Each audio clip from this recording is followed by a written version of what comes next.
matric ফাইনেলৰ 2026 ইতিমধ্যে হৈ যোৱা ছ'চিয়েল ছায়েন্সৰ কুৱেশ্যন পেপাৰখন মই লৈ আহিছোঁ আৰু তোমালোকে শ্বেয়াৰ কৰিবা আৰু ছাবস্ক্ৰাইব কৰি থৈ দিবা যাতে আগলৈ আমি সলভ কৰা আৰু কুৱেশ্যন পেপাৰ তোমালোকে অতি সহজতে পাই যোৱা সো ষ্টাৰ্ট কৰিছোঁ আজি ভিডিঅ'টো তলত দিয়া প্ৰশ্নবোৰৰ শুদ্ধ উত্তৰটো বাছি লোৱা প্ৰশ্ন নম্বৰ 1 পৰা প্ৰশ্ন নম্বৰ 45 লৈকে 1 নম্বৰীয়া কুৱেশ্যন আনসাৰ আমি এতিয়া চাম 1 নম্বৰ চোৱা বংগীয় কলা সংঘত 1907 চনৰ লক্ষ্য আছিল চাৰিটা অপচন দিয়া আছে তাৰে যেটো সি নম্বৰ অপচন আছে প্ৰাচাত্যৰ প্ৰভাৱমুক্ত নিভাজ ভাৰতীয় চিত্ৰকলাৰ চৰ্চাৰে এটি উন্নত সাংস্কৃতিক ভেটি গঢ়ি তোলা হেতু হৈছে শুদ্ধ অপচন কোনে কোনে কিমান শুদ্ধ কৰিছা ভুল কৰিছা জনাবা 2 নম্বৰ লৰ্ড কাৰ্জনে বংগ বিভাজন আঁচনিখনৰ সূচনা কৰিছিল চাৰিটা সোৱা কেইটা অপচন দিয়া আছে তিনিটা লাইন দিছে সোৱা প্ৰথমতে 1 নম্বৰ হিন্দু মুছলমানৰ মাজত সম্প্ৰীতি বিনষ্ট কৰিবলৈ 2 নম্বৰ হৈছে বিকেন্দ্ৰীকৃতভাৱে শাসন প্ৰক্ৰিয়াটো সহজ কৰি তুলিবলৈ আৰু 3 নম্বৰ আছে তেওঁলোকৰ ব্ৰিটিছ প্ৰশাসনৰ আকাৰ বিহাল হোৱাৰ বাবে 1757 চনত চিপাহী বিদ্ৰোহৰ দৰে কোনো প্ৰত্যাহ্বানৰ পুনৰাবৃত্তি নকৰিবলৈ সো ইয়াৰ যেটো 1 নম্বৰ আৰু 2 নম্বৰ এটো আছে শুদ্ধ হেকানে তলত অপচন চোৱা 1 নম্বৰ 2 নম্বৰ কত শুদ্ধ আছে B number option so B number is the correct option 3 number চাবা তলৰ প্ৰশ্নটো দাবী এ আৰু কাৰণ আৰ হিচাপে দুটা উক্তি দিয়া আছে তোমালোকে গমেই পোৱা প্ৰি ফাইনেলত আহিছে এ আৰু আৰ দাবী আৰু কাৰণৰ কুৱেশ্যন সো তেনেকুৱা কুৱেশ্যনে আহিছে উক্তি কেইটা পঢ়া আৰু শুদ্ধ বিকল্পটো বাছি উলিওৱা দাবী কি দিয়া আছে চোৱা স্বদেশী আন্দোলনে বংগদেশৰ সীমা অতিক্ৰম কৰি এটা সৰ্বভাৰতীয় ৰূপ গ্ৰহণ কৰিছিল এটো কি হয় সত্য হয় কাৰণ হৈছে দক্ষিণ ভাৰত মহাৰাষ্ট্ৰ উত্তৰ পূব ভাৰতৰ জনগণে এই আন্দোলন সমৰ্থন কৰিছিল এটো শুদ্ধ হয় সেই কাৰণে এ নম্বৰটো চোৱা এ আৰু আৰ উভয় সত্য আৰু আৰ এৰ শুদ্ধ ব্যাখ্যা সো এ নম্বৰৰ যেটো অপচন আছে এটো কাৰেক্ট 4 নম্বৰ 1905 চনৰ কোন তাৰিখে বংগ বিভাজন কাৰ্যকৰী হৈছিল সি নম্বৰ অপচন 18 অক্টোবৰ 5 নম্বৰ চোৱা তলত দিয়াবোৰৰ মিলোৱা আৰু শুদ্ধ বিকল্পটো বাছি লোৱা ইয়াত ঘটনা দিয়া আছে আৰু চন দিয়া আছে সো আমি কি চাম যে চম্পাৰণ আন্দোলন হৈছে 1917 and to 18 option D Simon Commission আছে অপচন সি চোৱা 1927 এণ্ড জালিয়ানৱালাবাগৰ হত্যাকাণ্ড হৈছে 1919 অপচন বিত আছে আৰু 4 নম্বৰ দিয়া আছে ক্ৰিপছ মিশন এটো হৈছে 1942 অপচন এ দিয়া আছে আৰু গান্ধী আৰউইন চুক্তি এটো হৈছে 1931 অপচন ই দিয়া আছে সো এ নম্বৰ অপচনটো তোমালোকৰ কাৰেক্ট 6 নম্বৰ কুৱেশ্যন গান্ধীজীৰ কৰিম কিংবা মৰিম স্লোগান প্ৰধানত কোনটো আন্দোলনৰ লগত জড়িত অপচন ডি ভাৰত ত্যাগ আন্দোলনৰ লগত জড়িত কুৱেশ্যন নম্বৰ 7 তলত চাৰিটা উক্তিৰ উল্লেখ কৰা হৈছে এই উক্তি কেইটামান আন্দোলনৰ বিষয়ে প্ৰতিটো উক্তিৰ বিপৰীতে একোটা ঘোষণা শুদ্ধ বা অশুদ্ধ দিয়া আছে ঘোষণা অনুসৰি শুদ্ধ বিকল্পটো বাছি উলিওৱা 1 নম্বৰ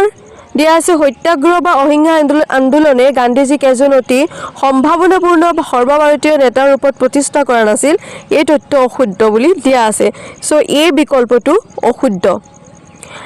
2 নম্বৰ 1920 চনত ডিসেম্বৰ মাহত কংগ্ৰেছৰ নাগপুৰ অধিৱেশনে গান্ধীজীয়ে কৰা অসহযোগ আন্দোলনক মান্যতা প্ৰদান কৰিছিল এই তথ্য অশুদ্ধ আৰু এই বিকল্পটো অশুদ্ধ 3 নম্বৰ আইন অমান্য আন্দোলনৰ অন্যতম প্ৰধান কাৰণ আছিল ব্ৰিটিছ চৰকাৰৰ দ্বাৰা সাইমন কমিশন গঠন এই তথ্য শুদ্ধ আৰু এই বিকল্পটো শুদ্ধ হয় 4 নম্বৰ পইণ্ট ভাৰত ত্যাগ আন্দোলনৰ সময়ত বালিয়া চাটাৰা দৰবাৰ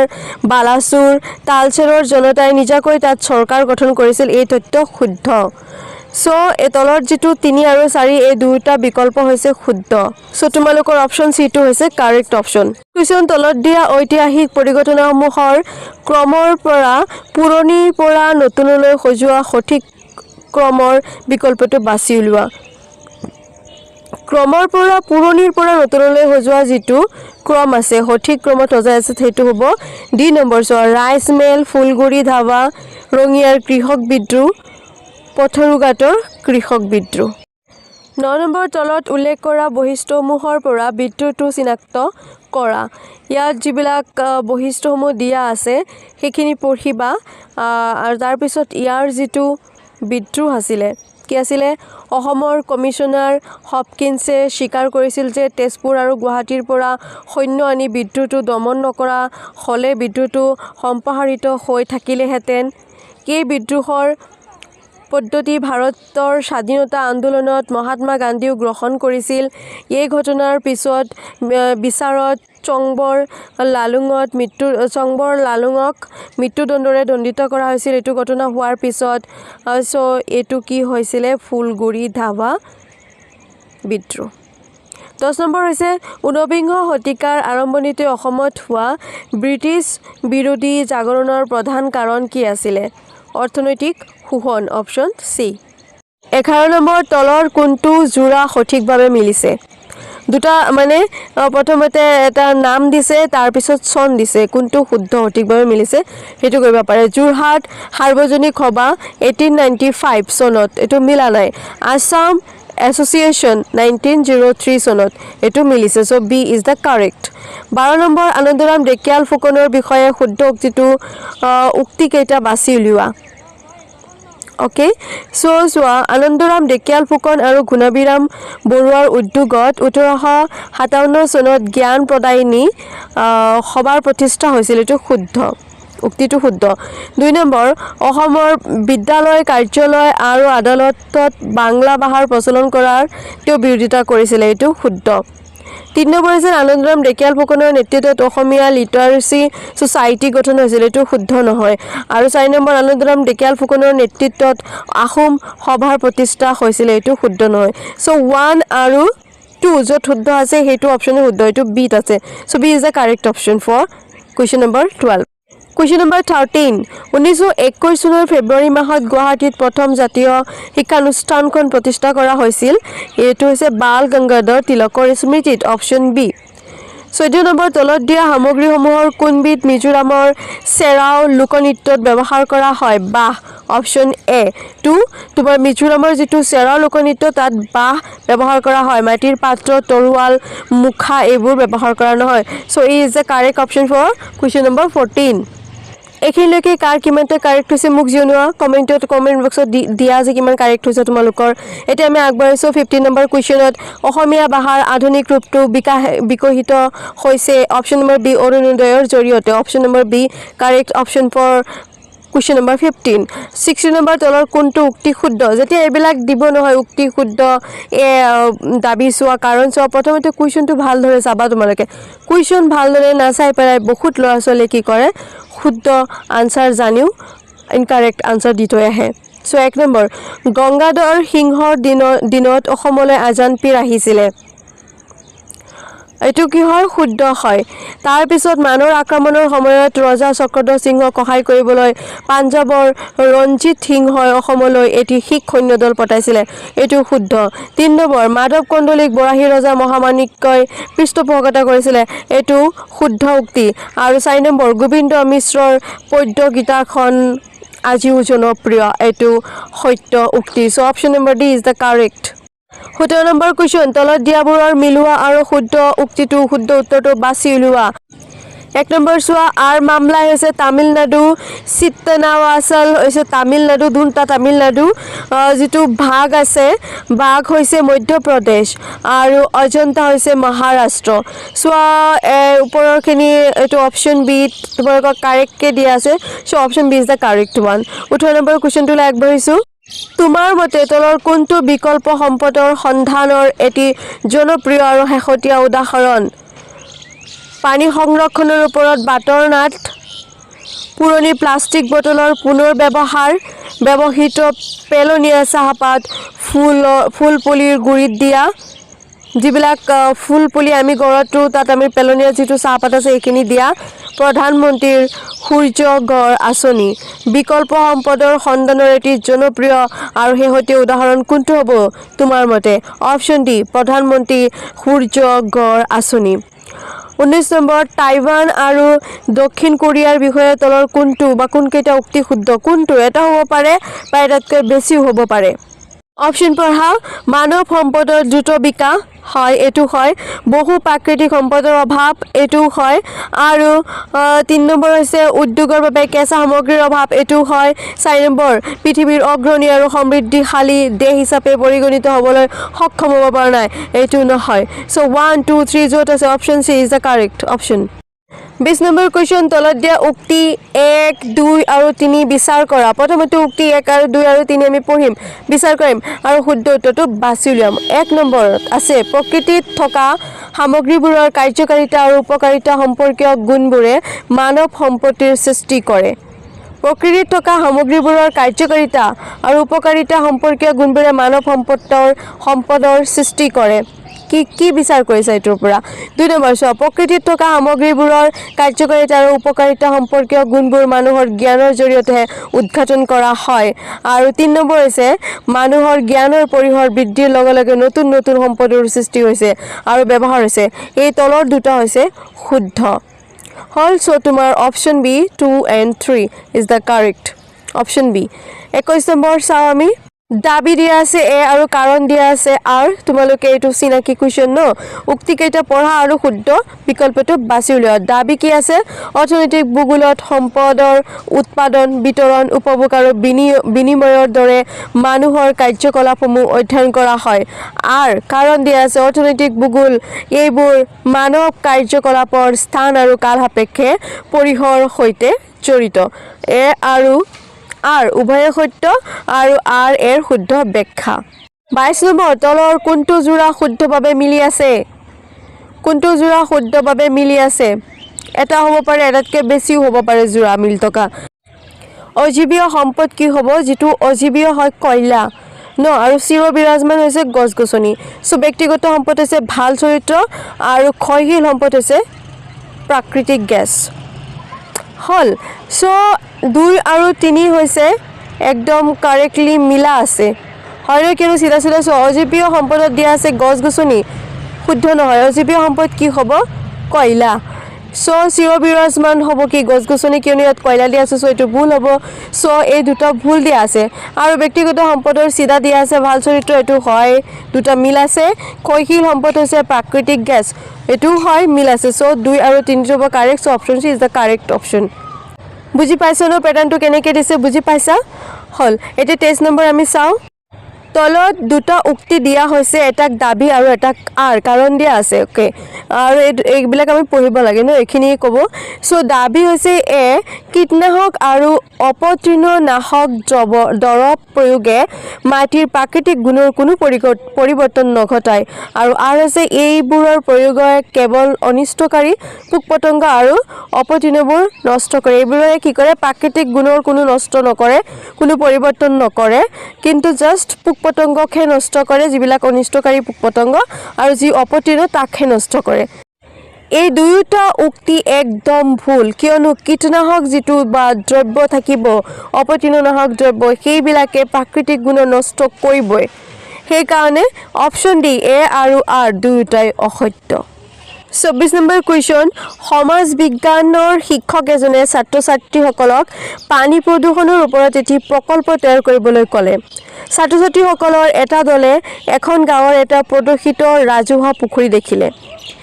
এই ক্ষেত্ৰত সমাজ বিজ্ঞানৰ ছাত্ৰ-ছাত্ৰী হিচাপে তেওঁলোকৰ কৰণীয় কি তে চোৱা নিজকে এইটো জায়গাত থবা যে তুমি এজন সমাজ বিজ্ঞানৰ ছাত্ৰ বা ছাত্ৰী হোৱা আৰু তুমি কি কৰিলা যে এখন গাঁৱত গৈ পেলাই এটা ৰাজহুৱা প্ৰদূষিত একদম বেয়া লেতেৰা পুখুৰী এটা দেখিলা সো সমাজ বিজ্ঞানৰ ছাত্ৰ বা ছাত্ৰী হিচাপে তোমাৰ কৰণীয় কি তলত অপশ্যন চোৱা নিজে একো ভাবিব নালাগে তলত অপশ্যন চোৱা অপশ্যনৰ পৰাহে উত্তৰটো দিবা যিহেতু ই এটা স্থানীয় সমস্যা তেওঁলোকে ইয়াৰ প্ৰতি গুৰুত্ব নিদিয়ে কিয়নো এটা এটা স্থানীয় ব্যৱস্থা হয় তেওঁ অকলে কি গুৰুত্ব দিব বুজিছা 2 নম্বৰ তেওঁলোকে ফটো সংগ্ৰহ কৰি প্ৰকল্প জমা দিব 3 নম্বৰ তেওঁলোকে পানী প্ৰদূষণৰ তথ্যসমূহ গাঁৱৰ মানুহক জনাব এইটো এজন বা ছাত্ৰ বা এজন ছাত্ৰীয়ে কৰিব পাৰিব কি কৰিব পানী প্ৰদূষণৰ তথ্যসমূহ গাঁৱৰ মানুহক জনাব 4 নম্বৰ সমাজ বিজ্ঞানৰ শিক্ষকৰ সহায়ত তেওঁলোকে গাঁওবাসীক পুখুৰীটো পৰিষ্কাৰ কৰাত সহায় কৰিব আৰু সজাগতাৰ ভাৱ সৃষ্টি কৰিবলৈ যত্ন কৰিব এইটো কৰিব পাৰে so 3 and 4 is the correct হল so D number correct option for question number 24 কিমানজনে ইয়াৰ কাৰেক্টকে উত্তৰ কৰি থৈ আহিব পাৰিছা মোক জনাবা কমেণ্ট ছেকশ্যনত এতিয়া আমি আগবাঢ়িছোঁ কুৱেশ্যন নম্বৰ 25 লৈ তলত দিয়া গেছৰ জোৰাবোৰৰ কোনটোৱে ভূপৃষ্ঠৰ পৰা প্ৰতিফলিত সৌৰ শক্তি শোষণ কৰি ৰাখে কাৰ্বন ডাই অক্সাইড আৰু মিথেন এই দুটাই কি কৰে ভূপৃষ্ঠৰ পৰা প্ৰতিফলিত সৌৰ শক্তি শোষণ কৰি ৰাখে অপশ্যন সি 26 ব্ৰহ্মপুত্ৰ উপত্যকাৰ বানপানীৰ সমস্যাৰ উদাহৰণ হৈছে এটা পৰিৱেশৰ আঞ্চলিক সমস্যা অপশ্যন সি 27 নম্বৰ কুৱেশ্যন তোমালোকে পৰীক্ষাত কুৱেশ্যনবোৰ টান পাইছিলা নে সহজ পাইছিলা নে মিডিয়াম তোমালোকে মোক জনাবা দেই 27 নম্বৰত চোৱা তলৰ 5খন মহাদেশৰ মৰুকৰণৰ দ্বাৰা আক্ৰান্ত ঠাইৰ শতাংশ উল্লেখ কৰা হৈছে শতাংশ দিয়া আছে মৰুকৰণৰ ঠাইৰ আক্ৰান্ত ঠাইৰ শুদ্ধ ক্ৰমটো বাছি উলিওৱা শুদ্ধ ক্ৰমটো হৈছে আমি ইমান ডাঙৰ নকৰোঁ এনে ভিডিঅ' ডাঙৰ হৈ গৈ আছে অপশ্যন কৈ দি আছোঁ উত্তৰ আমেৰিকা 27 শতাংশ পাৰ্চেণ্টেজ দক্ষিণ আমেৰিকা 22 শতাংশ এছিয়া 20 শতাংশ আফ্ৰিকা 18 শতাংশ অষ্ট্ৰেলিয়া 8 শতাংশ তলত দিয়াবোৰৰ মিলোৱা আৰু শুদ্ধ উত্তৰটো বাছি উলিওৱা 28 নম্বৰত চোৱা প্ৰশান্ত মহাসাগৰ আলাস্কা সাগৰ এছিয়াটো হ'ব মংগোলীয় মালভূমি আটলান্টিক মহাসাগৰ লাব্ৰাডোৰ সাগৰ আৰু উত্তৰ আমেৰিকা এইটো হৈছে কোলোৰাড মৰুভূমি সমৃদ্ধ অঞ্চল তো অপশ্যন বি টো হৈছে কাৰেক্ট 29 নম্বৰ তলত দিয়া তালিকাখনৰ খালী ঠাইবোৰ পূৰ কৰিবলৈ শুদ্ধ বিকল্পটো বাছি উলিওৱা কি দিয়া আছে মহাদেশৰ নাম দিয়া আছে পিছত চোৱা দেশ তাৰপিছত ৰাজধানী চ' কিছুমান জেগা খালী দিছে চ' সেইটো তোমালোকৰ কোনটো অপশ্যনত ধুনীয়াকৈ মিলোৱা আছে 1 2 3 4 শুদ্ধকৈ দিয়া আছে সেইটো লিখিব লাগে চ' এছিয়া ইৰাক ইয়াৰ হ'ব ৰাজধানী বাগদাদ তাৰপিছত দেশ হৈছে ডেনমাৰ্ক ৰাজধানী হৈছে কোপেন হেগেন চ' এই মহাদেশৰ নাম হৈছে ইউৰোপ আৰু 3 নম্বৰ আফ্ৰিকা হৈছে মহাদেশৰ নাম দেশৰ নাম দিয়া নাই আৰু ৰাজধানী হৈছে এণ্টানাৰিভৰ ৰাজধানীৰ দেশৰ নাম হৈছে মাডাগাস্কাৰ আৰু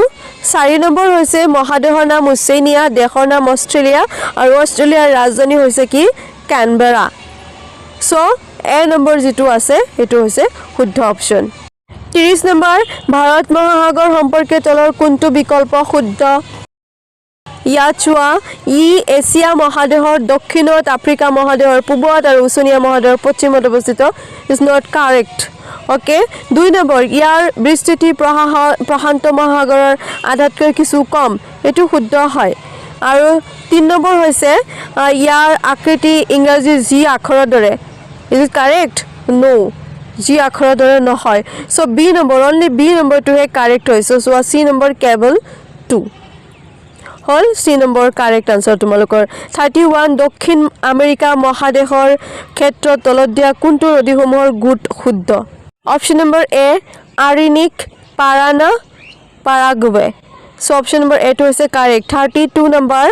আৰাংগালেণ্ড হৈছে অপশ্যন নম্বৰ এ পেঞ্চিয়াৰ উত্তৰ অংশ 33 নম্বৰ 2001 চনৰ লোকপিয়ল অনুসৰি তলৰ কোনটো জোৰ শুদ্ধভাৱে মিল আছে এ নম্বৰ প্ৰথম শ্ৰেণীৰ নগৰ তিনিচুকীয়া দ্বিতীয় শ্ৰেণীৰ নগৰ শিৱসাগৰ এইটো মিল আছে চ' অপশ্যন এ 34 নম্বৰ কুৱেশ্যন অসমৰ পৰিবহণ ব্যৱস্থাৰ বিষয়ে তলত দিয়া বাক্য কেইটা পঢ়া আৰু তাৰ পিছত দিয়া বিকল্প কেইটাৰ পৰা শুদ্ধ উত্তৰটো বাছি উলিওৱা বিকল্প কি দিয়া আছে 1 নম্বৰ চোৱা পৰিবহণ খণ্ডত অসম পিছ পৰি ৰৈছে এইটো শুদ্ধ কথা পৰিবহণ খণ্ডত অসম পিছ পৰি ৰৈছে 2 নম্বৰ অসমৰ পৰিবহণ ব্যৱস্থাৰ প্ৰসাৰ সংখ্যাগতভাৱে হৈছে এইটো শুদ্ধ নহয় 3 নম্বৰ বাট-পথৰ নিৰ্মাণ আৰু মেৰামতিৰ বাবে অসমৰ মাটিৰ গুণাগুণ অতি উপযুক্ত এইটো শুদ্ধ হয় 4 নম্বৰ অসমৰ ভিন্ন ভূ-প্ৰাকৃতিয়ে ইয়াৰ যাতায়াত ব্যৱস্থাৰ সম্প্ৰসাৰণৰ ক্ষেত্ৰত বাধাৰ সৃষ্টি কৰে এইটো শুদ্ধ হয় চ' 1 3 and 4 দুটা শুদ্ধ চ' option B correct 35 number Bharatvarsha কিয় এখন সমাজবাদী ৰাষ্ট্ৰ কিয়নো দেশৰ অৰ্থনীতিক জনসাধাৰণে নিজে নিৰ্ধাৰণ কৰিব জাতীয় আয়ৰ সমবিতৰণৰ ব্যৱস্থাৰে সমাজত প্ৰতিষ্ঠা হ'ব আৰু উৎপাদনৰ আহিলাসমূহৰ জনজাতীয়কৰণ হ'ব সেইকাৰণে ভাৰতবৰ্ষ এখন সমাজবাদী ৰাষ্ট্ৰ আৰু এইটো ক'ত আছে অপশ্যন চি 1 2 and 3 তিনিটা আছে অপশ্যন চি হৈছে কাৰেক্ট 36 ভাৰতবৰ্ষৰ সংবিধানৰ বিষয়ে তলত দিয়া বিকল্পবোৰৰ পৰা শুদ্ধ মিলটো বাছি উলিওৱা মিল কিমান মিল শুদ্ধ আছে আৰু সেইটো আমি বিচাৰি উলিয়াব লাগে সেইটো কুৱেশ্যনত দিয়া আছে চোৱা কেবিনেট মিছন দিয়া আছে ক'ত March 1946 খচৰা কমিটি আছে 29 August 1947 ভাৰতবৰ্ষৰ সংবিধানখন কেতিয়া গ্ৰহণ হৈছিলে নৱেম্বৰ মাহত 26 নৱেম্বৰ 1949 আৰু ইয়াৰ কাৰ্যকৰী কেতিয়া হৈছিলে 26 জানুৱাৰী 1950 সো ডি নম্বৰ যেটো আছে অপশ্যন এটো হৈছে তোমালোকৰ কাৰেক্ট 37 নম্বৰ ৰাষ্ট্ৰসংঘ সম্পৰ্কে তলৰ কোনটো উক্তি শুদ্ধ উক্তি চোৱা সকলো সদস্য ৰাষ্ট্ৰৰ সমান সাৰ্বভৌম নীতিৰ ভিত্তিত ৰাষ্ট্ৰসংঘ প্ৰতিষ্ঠা হ'ব এটো শুদ্ধ হয়নে হয় শুদ্ধ উক্তি হয় 2 নম্বৰ ৰাষ্ট্ৰসংঘ গঠিত হোৱাৰ সময়ত অৰ্থনৈতিক আৰু সামাজিক পৰিষদৰ সদস্যৰ সংখ্যা আছিল 15 জন এটো শুদ্ধ হয়নে নহয় এটো শুদ্ধ নহয় 15 জন নাছিলে 3 নম্বৰ ৰাষ্ট্ৰসংঘক শক্তিশালী ৰূপত প্ৰতিষ্ঠা কৰাৰ দায়িত্ব